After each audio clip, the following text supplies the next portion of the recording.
Hello and welcome to DD India. We are in the third day of the Aero India 2021 and we are reporting to you from the Yelahanka Air Base near Bengaluru. So day 3 came to a close with President Ramnath Kovind addressing the valedictory session. He was gracing it and he admired the startup companies, the products that were displayed here by the startup champions of India. They are the real power and they are the engines of innovation which will drive self-reliance or Atmanirbhar Bharat. Let's take a look what President Ramnath Kovind had to say.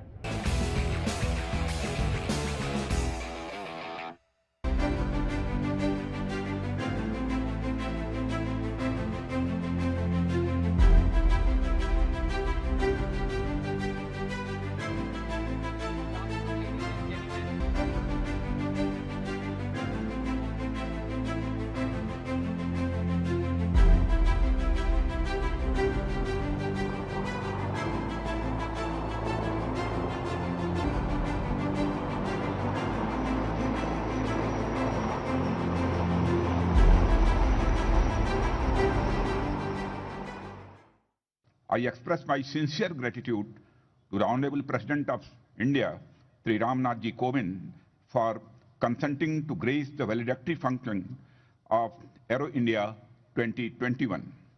It is a great honor for all of us that the first citizen of the country and the Supreme Commander of the Indian Forces has participated and blessed the International Aerospace and Defense Exhibition.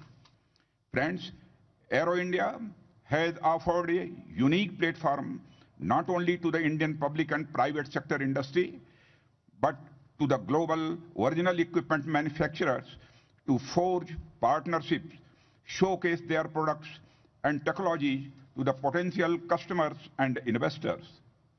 It has also provided market insights and has become a platform to announce new developments to further the business interests.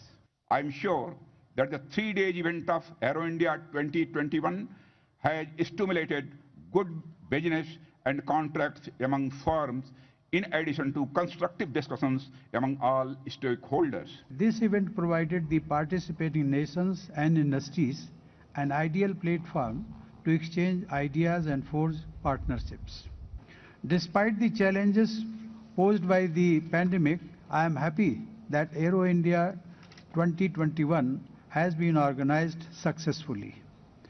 It has been held without compromising its spirit while following the COVID-appropriate norms. Here I want to praise the courage and bravery of the Indian Air Force and our pilots for displaying exemplary professionalism in protecting India's skies and strengthening the country's defense.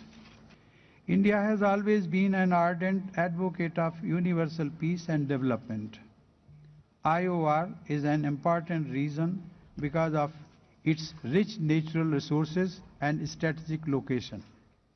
We have floated the idea of Sagar, which stands for security and growth for all in the region, to promote cooperation in the Indian Ocean region.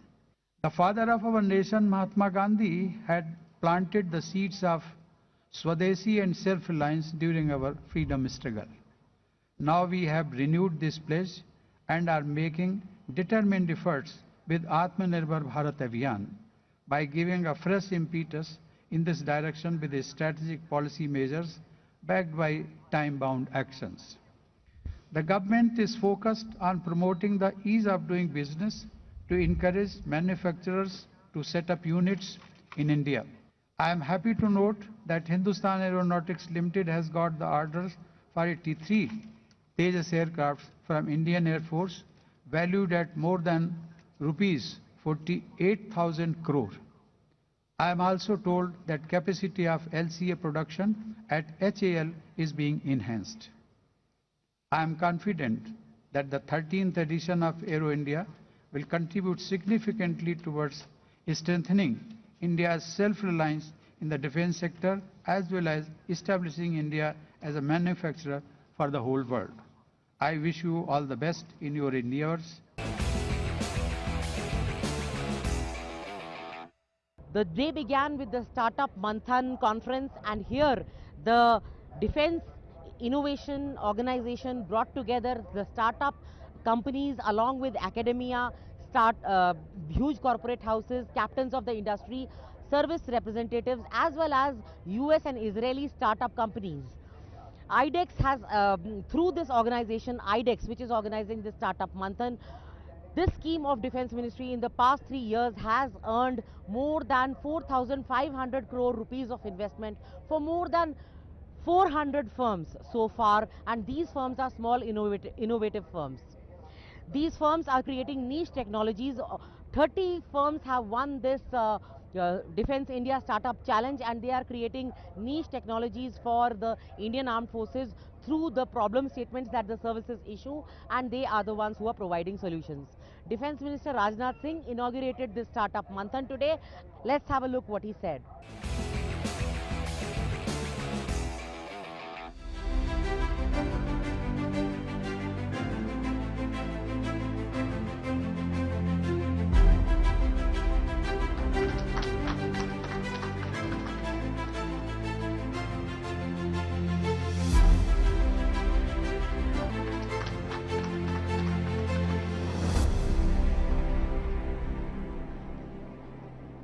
Dear friends, it gives me immense pleasure to address this gathering of young India, our promising startups, future entrepreneurs, corporates, government representatives, and all those who have joined virtually.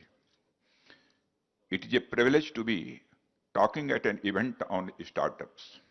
This event is a testament of India's ability to take the lead and further build our strength in the post-COVID world. Friends, India embarked on an ambitious Startup India program on the clarion call given by our Prime Minister, Sri Narendra Modi. This program is started with the objective of harnessing the young talent, the spirit of innovation and entrepreneurship ingrained in the Indian ethos. Startup India was based on three major pillars. First, simplification and handholding. Second, funding and incentives. And third, incubation and industry academia partnerships. With resounding success since its start, the program today boasts an ecosystem of more than 41,000 startups and 4.7 lakh jobs reported by them. Also, rupees 4,500 crore of investment made in 384 startups through Funds of Fund scheme. In such an ecosystem, it will not be an exaggeration to say that our economy is soon going to be driven by these startups. Friends, our government is acutely conscious that startups, being the latest in trends in the defense manufacturing sector, required that extra push. Friends, I have been informed that Startup Manthan 2021 is being organized by Innovations for Defense Excellence Defense Innovation Organization as an annual flagship event dedicated to showcase innovations and technological developments in defense sector. It brings together the startups, MSMEs, the corporate and military representatives to identify way forward and to further strengthen the partnership. Friends, as you are aware, IDEX was launched by the Honorable Prime Minister in April 2018 with the core aim to create corporate models for Indian defense needs. Such needs were to identify emerging technologies, connect innovators to military units, facilitate co-creation, and create pathways for incorporation of cutting-edge technologies into weapon systems used by our armed services.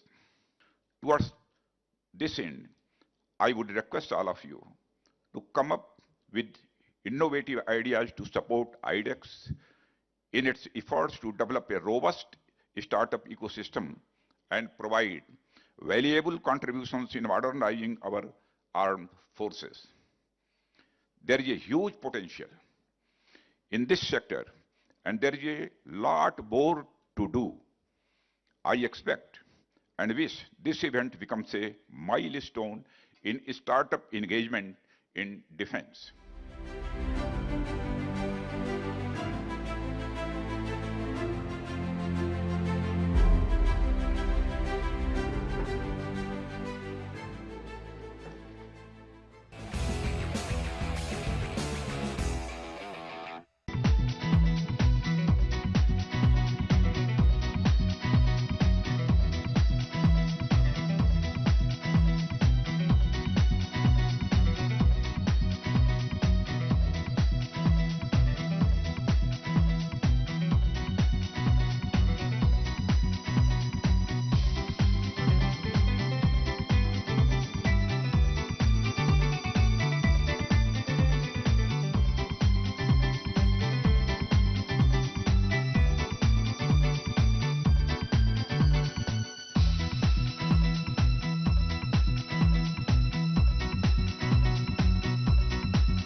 The event has evolved over a period of time to become one of the world's premium air shows.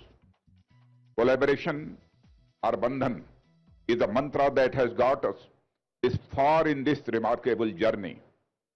Bandhan exemplifies the spirit of public-private partnership in defense and aerospace sectors. We have forged strategic ties that are poised to transform the defense and aerospace manufacturing in the country.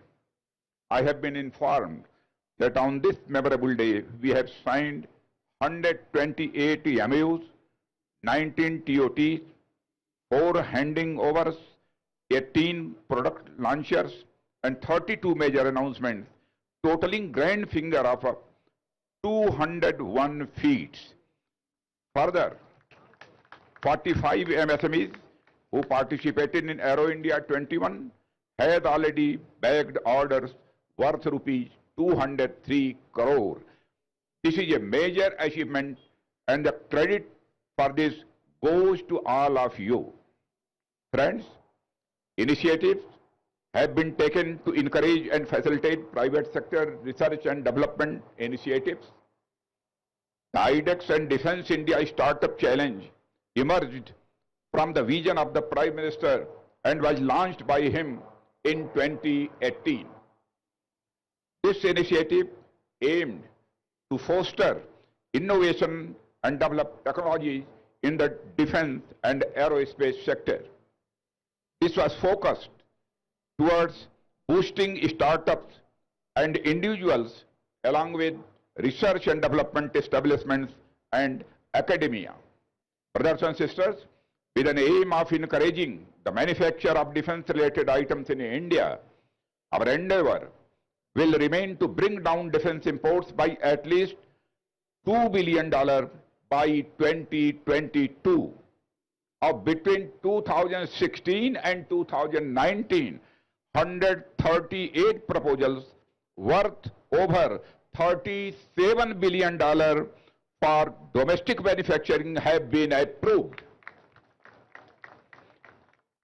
Friends, you are well aware of the order of 83 LCA Mark 1A worth over 48,000 crores that has been given by the government in December 2020.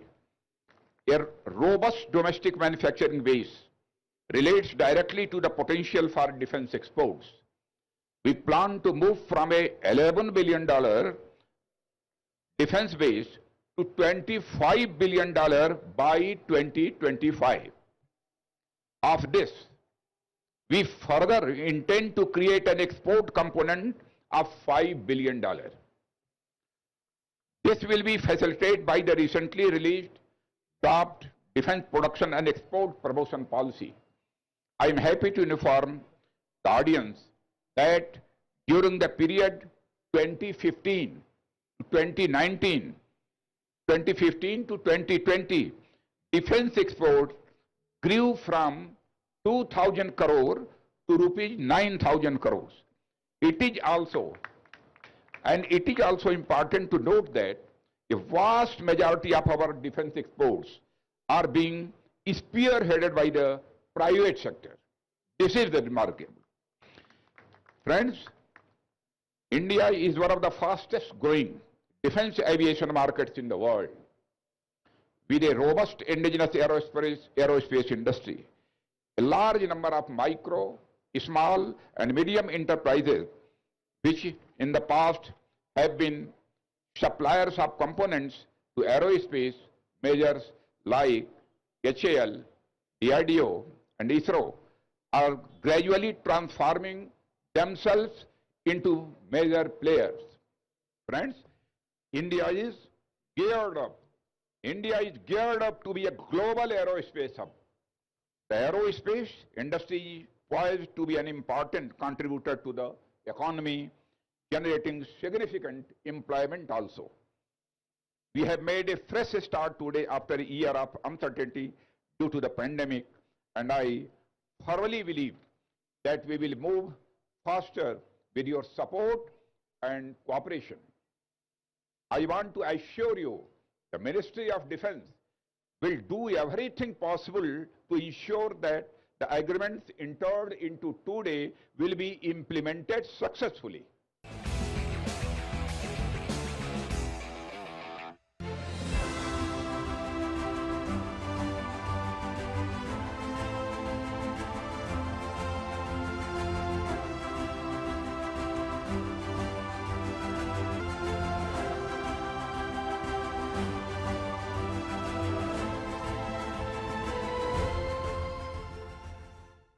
On the sidelines of the Aero India show, we are very privileged to have with us the Member of Parliament for Bangalore South, Mr. Tejasvi Surya. Thank you very much, sir, for being with us.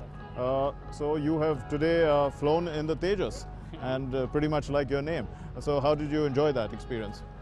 Well, it was truly exhilarating as well as meditative at some point. You know, flying at almost supersonic speeds at 17,000 feet high, 4.9, 4.8 G gravitational pull. So it was once in a lifetime experience. But what was more amazing was the sense of pride you get when you know that it's a completely indigenous aircraft. So Tejas in more ways than one is a symbol of our Prime Minister's vision of Atmanirbhar Bharat. So more than 70% of the products used in the aircraft is all produced right here in India, and more specifically in my city of Bangalore. Indeed. And now they're going to be manufactured here as well. So we're going to manufacture about 16 a year, I think, and it's going to create lots of jobs. The ecosystem, a lot of young people will be given jobs. No, absolutely. Yeah. The 48,000 crore rupee order is one of the biggest in the history of HAL, and Bangalore, like you know, is India's aviation capital. Therefore, the huge award of order to produce Tejas is only going to create more fillip, give more strength to the local industry here. More than 280 industries are going to be directly benefited. Thousands of young scientists, engineers, manufacturers, small-scale, medium-scale industries, all of them are going to benefit. And this is going to further strengthen Bangalore's and India's fight to become the supreme technological leader in military and aviation prowess. I must really congratulate and in fact thank our Prime Minister on behalf of a very grateful city. Mr. Tejasvi Surya, thanks very much for talking to us. Thank you so much. We're Aero India with the Vice President and Chief Executive of Lockheed Martin India, Mr. William Barr, thanks very much for being with us. Thank so you. now that FDI has opened up for the defense sector in India, how does Lockheed Martin look at this, first of all? Well, I think we're very proud to have a long-standing partnership with Tata here for now over a decade on our C-130J empennages that we deliver over 130 of them. That's been a tremendous partnership. Also, we produced over 154 S-92 cabins for Sikorsky through the Tata Sikorsky joint venture. So that foundation is so important. Now that FDI has opened up and increased, that foundation both of the partnership, but also the whole aerospace and defense ecosystem that feeds into that, over 500 suppliers. And so going forward, we see that as a tremendous opportunity for us as we look at our Make in India priorities for the fighter competition, the multi-role fighter aircraft. We're offering the F-21 for that, as well as on the helicopter front. We'll be delivering MRH helicopters, the MH-60 Romeo, incredible capability, but we'll be competing for the NUH requirement and doing that through the strategic partnership model, we believe, and we think there's a tremendous opportunity to deliver both capability and collaboration with Indian industry, and it's going to translate to exports as well, meet the Indian requirement and translate to exports. That's wonderful, because the wonder is about how the ecosystem is going to develop. All these small companies that supply parts and help feed into the manufacturing chain, into the supply chain. How does this develop? Do you think that just because companies like you can come in, this is going to be a huge opportunity for a lot of talent in India, and that can be exploited, and they will have an established, or let's say, in the future, an established market, which is exports? Absolutely. I think there is tremendous talent and capability in India. We know that over the last 10 years with our joint ventures. A good example, we started on the C-130J over 10 years ago, and we were importing parts from the US, assembling them, and then delivering. Now it's over 85%, going to 95% indigenous content through local suppliers and investment in capabilities in composites, stretch forming capability. And we're even starting to build fighter wings in our factory in Hyderabad with Tata Lockheed Martin Aerostructures Limited, well in advance of the requirement for the multi-role fighter aircraft. And so because we do that in advance, we're even that much more better positioned. And so I think it's robust. I really think that the capability is here. It's cost effective, it's higher quality, and we're getting the delivery reliability that you would expect for anywhere in the world. So when we talk about Atmanirbhar Bharat, does it sort of frighten international companies when India is talking only about self-reliance in such a strong way, or is that a different interpretation to a self-reliance? Because it's self-reliance really that looks at India's core strengths, like I was talking about the human resource capabilities that are being untapped, which can be tapped by people like you through the FDI investment models. So I mean, is this the kind of model that can function, you think, which will take our country forward? I mean, I'm talking about India. Yeah, sure. I think the defense acquisition procedure that was rolled out last year creates both incentives and a lot of opportunities for companies like us, higher 74% FDI on the automatic route, incentives for transfer of technology. That's creating a lot of opportunities for us, I think, to accelerate it. I think we understand. I mean, of course, I can speak. I'm based in New Delhi, and I truly understand Atmanirbhar Bharat, and the initiative is both to be self-reliant, meet India's requirements, but also to deliver to the world. And we think what we're offering with our existing partners and growing our partnerships can deliver that. And we talked about just previously, it's to reach the higher levels of indigenous content, greater than 50% on some of these requirements, it's going to require an investment in raw material. So rather than importing material, we are looking forward to partnerships where we can work with Indian companies, both in the public sector and the private sector, to make those investments and not be dependent on other countries for some of the critical raw materials and rare earth metals that make aerospace defense capabilities incredibly important going forward, yes. But we have largely been collaborating in the transport space. So, when we talk about fighter aircraft and the real area of defense, I mean, what do you think is the future like in terms of collaborations with India? Oh, the future is incredibly bright. You mentioned transport aircraft. We're already seeing movement. I mentioned we're starting to build fighter wings in Hyderabad at our joint venture. But there's a company that feeds into that, Lakshmi Machine Works, that actually is making the spar for that wing. And it'll be the first one that goes up to 9G's capability. And so we're talking not just a transport, but the most advanced aircraft demands and companies that are supplying products to the standards, global standards that are needed to meet, the most capable fighter aircraft requirements. And then the space domain. I think that's a really important component as well. I think recent advancements and changes in policy is making it easier for us to cooperate and collaborate in the space domain, and that's taking it to a very high level. Thank you very much, Mr. William. Okay, Mr. thank you for being with us here. Okay, thank you very much. The fastest supersonic cruise missile in the world is BrahMos, which is a collaboration between India and Russia. We have with us the CEO and MD of BrahMos Aerospace, Mr. Sudhir Mishra with us. Dr. Mishra, thank you for speaking to DD News. Can you tell us what are the advancements that we are looking forward to in the next BrahMos that you are going to test and design?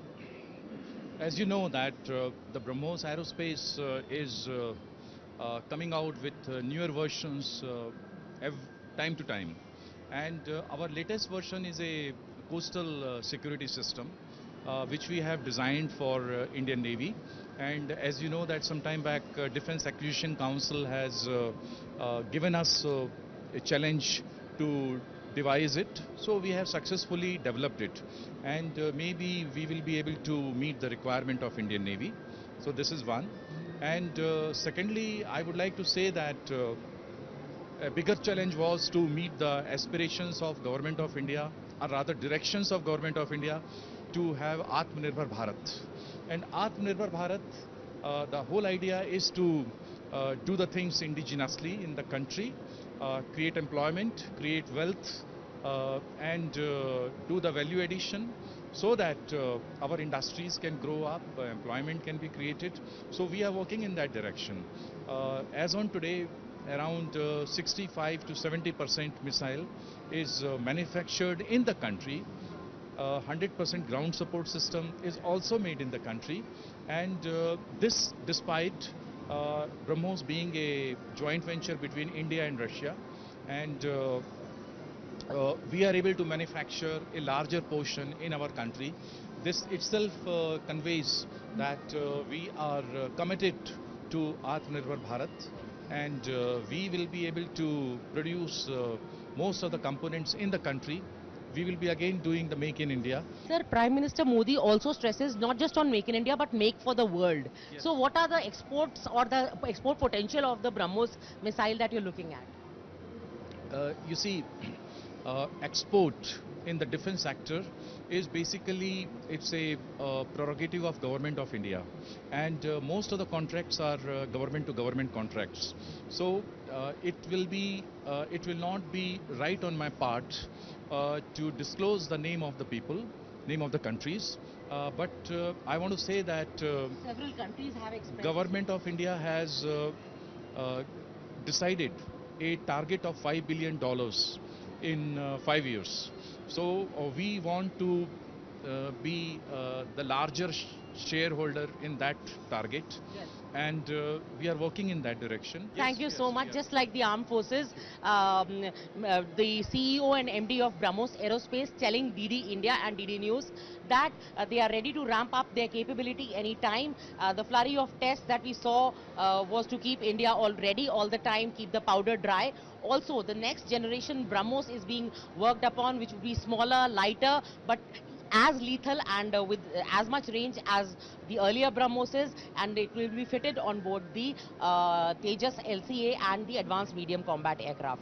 With camera person AMG Surendra at Yelhanka Air Base at the Aero India 2021, this is Nandita Dagar.